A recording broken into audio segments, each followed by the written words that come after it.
సన్నీ 24 సంవత్సరాలు, పాలకొల్లు. ఏం ప్రశ్న వేస్తున్నాడు?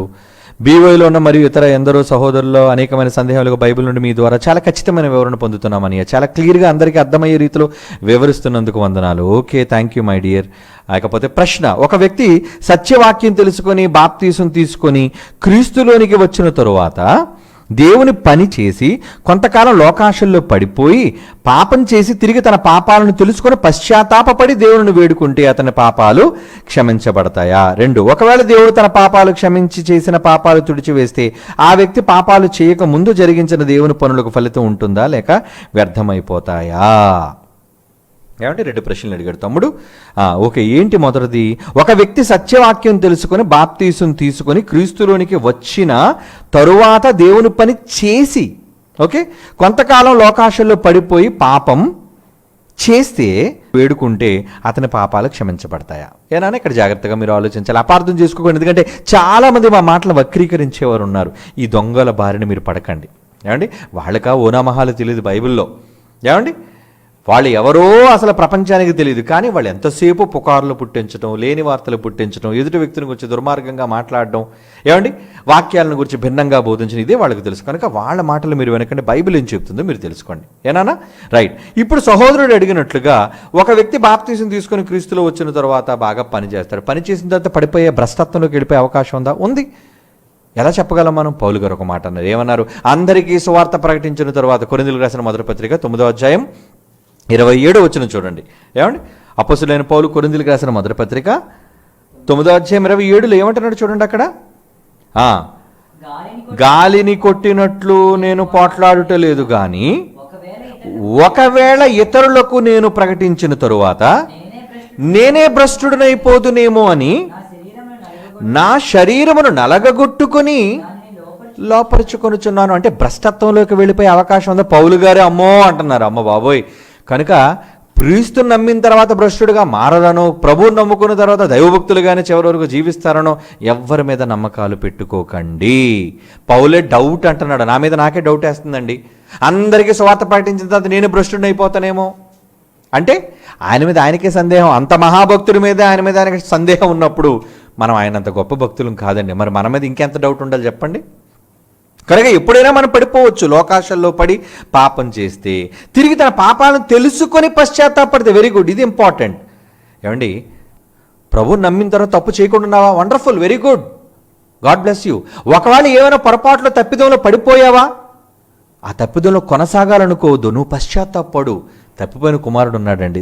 దేవుడు ఏం చెప్తున్నాడు? నా కుమారుడే, నా వారసుడే, ఆస్తి తీసుకున్నాడు, బయటకు పోయాడు, చిల్లరగా తిరిగాడు, మొత్తం అంతా కూడా పాపాలు చేశాడు. ఇప్పుడు వాడు తిరిగి వచ్చాడు. తిరిగి వచ్చి పశ్చాత్తాపంతో ఏమన్నాడు? తండ్రి నన్ను చేర్చుకోవా అంటే తండ్రి ఏమన్నాడు? Come on my son. మెడ మీద పడ్డాడు, ముద్దు పెట్టాడు, బట్టలకు పట్టాడు, ఏంటో ఉంగరం తొడిగాడు, చెప్పులు పెట్టాడు, విందు చేశాడు. ఇవన్నీ చేశాడు అంటే దేవుడు స్వీకరిస్తాడనా స్వీకరించాడనా? తప్పిపోయిన కుమారుని గురించి ఉపమానం అదే. తన కుమారుడిగా ఉన్నప్పుడు ఎంత ప్రేమించాడో, తప్పిపోయి తిరిగి వచ్చిన తర్వాత కూడా పశ్చాత్తాపాన్ని వాడిని ప్రేమిస్తాడని, అందరినీ ప్రేమిస్తాడని కాదు. అక్కడ నువ్వు పశ్చాత్తాపం నీలో రావాలి కదా, తప్పు చేశాను అనే మనసు నీలో కలగాలి కదా, అప్పుడు దేవుడు నిన్ను క్షమిస్తాడు. అంతవరకు నీ పాపాలకు క్షమ లేదు. పేతురున్నాడండి, భక్తిపరుడే, అపోస్తులుడే. ఏమండి, తప్పు చేశాడు. ఏమని? యేసుప్రభు నీకు తెలుసా? అబ్బాయి నాకు ఆయన ఎవరో తెలియదు. ఏమంటే ఆ తోడు ఈ తోడు అని చెప్పి 3 సార్లు బొంకాడు. బొంకినందుకు తప్పు చేశాడని అర్థమైంది. తర్వాత ఏం చేశాడు ఆయన? పశ్చాత్తాపడ్డాడు. తప్పు చేశానయ్యా. బయట వెలుపటికి పోయి కోడి ఎప్పుడైతే కూసిందో ఏడ్చాడండి. నన్ను తప్పైపోయిన తండ్రి నన్ను క్షమించు అన్నాడు. మరి యేసుప్రభు స్వీకరించలేదా? స్వీకరించాడు. కనుకనే అపోస్తుల కార్యాలు 2వ అధ్యాయంలో సంఘ ప్రారంభంలో ప్రసంగం ఆయనదే. అంటే పశ్చాత్తాపడితే దేవుడు స్వీకరిస్తాడా? స్వీకరిస్తాడు. కనుక నాన్న, ఇక నువ్వు అడిగిన దాన్ని బట్టి మరి తిరిగి తన పాపాలు తెలుసుకొని పశ్చాత్తాపడి దేవుణ్ణి వేడుకుంటే అతని పాపాలు క్షమించబడతాయా? తప్పనిసరిగా క్షమించబడతాయి. నటించి దేవుని దగ్గర క్షమాపణ వేరుకోకూడదు సుమా, నటించకూడదు. ఎందుకంటే నీ మనసు ఏంటో తెలుసు. మనుషులను మోసగించవచ్చు, దేవుని మోసగించగలవా? ఏనా? కనుక నీకు నిజంగా పశ్చాత్తాపం ఉంటేనే నువ్వు గతంలో చేసిన పాపాలు క్షమించబడతాయి. పశ్చాత్తాపం రాలేదో నీ పాపాలకు క్షమ ఉండదు. నువ్వు నటించి దేవుడిలోనికి వచ్చినా, క్షమాపణ వేడుకుంటున్నానని చెప్పినా, దేవుని పనుల్లో నువ్వు ముందు కొనసాగినా నీ పాపాలకు క్షమ లేదు. ఏనానా? ఇక రెండోది ఏమన్నాడు? ఒకవేళ దేవుడు తన పాపాలు క్షమించి వేసినా, వెరీ గుడ్, క్షమించాడు, పాపాలు తుడిచివేస్తే ఆ వ్యక్తి పాపాలు చేయక ముందు జరిగించిన దేవుని పనులకు ఫలితం ఉంటుందా? ఖచ్చితంగా ఉంటుంది నాన్న. తప్పు చేయకముందు దేవుడు పనులు చేశాడు, మరి పనులు దేవుడు లెక్కించను అనుకుంటున్నావా? ఏదో పాపాలు చేశాడు కనుక పనులన్నీ లెక్కించను అనుకుంటున్నావా? అదేం లేదు నాన్న. ఏ క్రియ పని ఆ క్రియదే. ఉత్తమమైన కార్యములన్నిటినీ కూడా ఒక దగ్గర లెక్కిస్తాడు, దుష్ట కార్యాలన్నిటినీ కూడా ఒక దగ్గర లెక్కిస్తాడు. కనుక నీ దుష్ట కార్యాల క్షమ ఎప్పుడు నీలో పశ్చాత్తాపం కలిగితే ఇవన్నీ మాఫీ చేస్తాడు. లేదంటే నిన్ను శిక్షార్హుడిగా ఎంచి నీకు శిక్ష విధిస్తాడు. కనుక నీలో ముందు పశ్చాత్తాపం రాలి. పశ్చాత్తాపం అంటే ఏంటి? నన్ను క్షమించే తండ్రి అని మరలా తిరిగి పాపం చేయటం కాదు. చాలామంది మరలా అపార్థం చేసుకోవచ్చేమో. ఏమండి, పాపం చేస్తానండి, దేవుని దగ్గర క్షమాపణ వేడుకున్నానండి కనుక మరలా నేను పాపం చేయొచ్చా? No no no no. మరలా పాపం చేస్తే దేవుడు నిన్ను ఒప్పుకోడు. ఏమండి, ఇప్పుడు నీతిమంతుడైన వాడు ఎన్నిసార్లు పడిపోతున్న బైబిల్లో ఉంది. సామెతల గ్రంథంలో చూడండి, సామెతల గ్రంథం 24వ అధ్యాయం 16వ వచనం చూడండి. సామెతల గ్రంథం 24వ అధ్యాయం 16వ వచనంలో ఏమంటున్నాడు అక్కడ దేవుడు?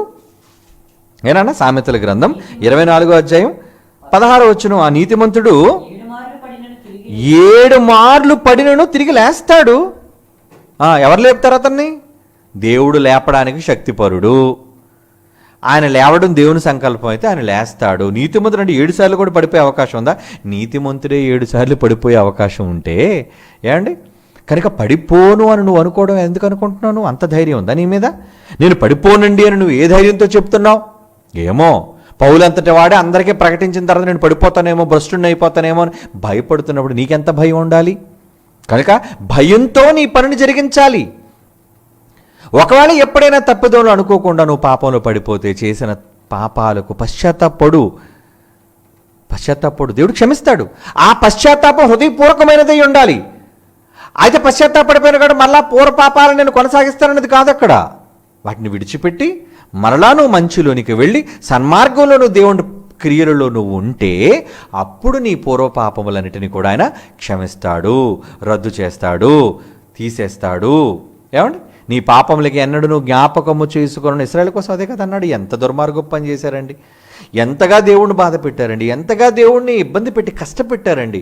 ఆయన మహత్కార్యాలు అద్భుతాలు కళ్ళతో చూసి కూడా దేవుని హింసకు గురి చేశారు. కానీ వాళ్ళ విషయమై దేవుడు అన్నాడు, ఇక నేను వారి పాపముల విషయమై దయ కలిగి ఇక ఎన్నడూ నేను జ్ఞాపకము చేసుకొనను. అంటే దేవుని మనస్సు జ్ఞాపకము చేసుకొనలేని మనస్సు ఆయనకుంది, కానీ పశ్చాత్తాపపడే మనస్సు నీకుందా? తెలుసుకోవాలి.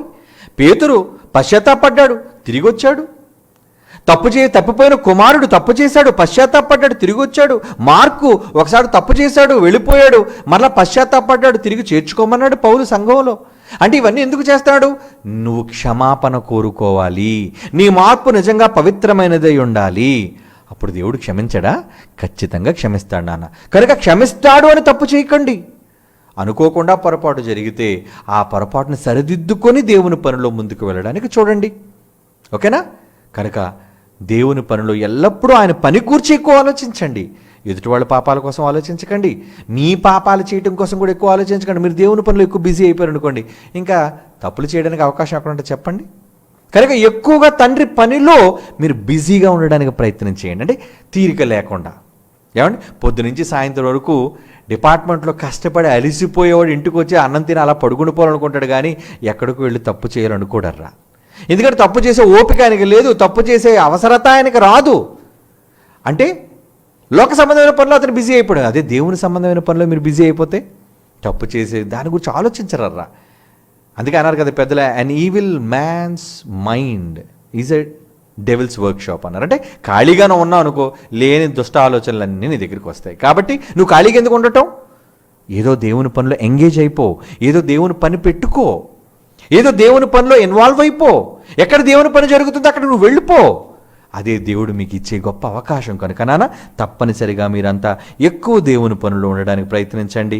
ఎక్కువ దేవుని కార్యక్రమాల్లో మిమ్మల్ని మీరు కాపాడుకుంటారు. ఆయన పనిలో ఉంటే, లోకంలో ఉంటే మిమ్మల్ని మీరు కాపాడుకోలేరు. కనుక ఎక్కువ దేవుని పనిలో ఉండండి, బాగా దేవుని పని చేయండి, ఎక్కువ జీతాన్ని దేవుని దగ్గర మీరు సంపాదించుకోండి, పరలోకానికి వెళ్ళి హ్యాపీగా మీరు బ్రతకండి. తండ్రి మిమ్మల్ని చూసి చాలా సంతోషిస్తాడు. ఓకే నాన్న? మోషే వలె నడిపించుము, విసిగించిన మాటను మరువకు, ఏ పదవిని ఆశించకు, శోధించిన నీవు పని మానకు. అవమానమే ఎదురయ్యినా బహుమానమే ఉంది, గురి చూడుము. దేవుని ఆశ నీవే కావాలని, దేవుని ఆశ తనకు పిల్లలు కావాలని, ఆ తండ్రి పనిలోనే బ్రతుకంతా సాగాలని.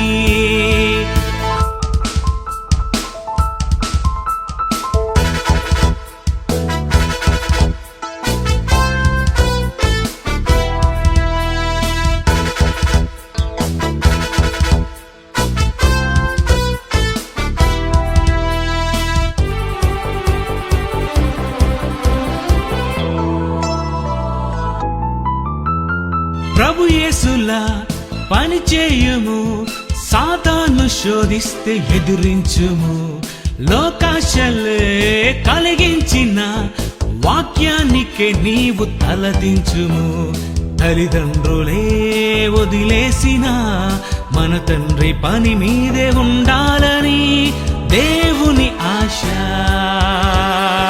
నీవే కావాలని, దేవుని ఆశ తనకు పిల్లలు కావాలని, ఆ తండ్రి పనిలోనే బ్రతుకంతా సాగాలని.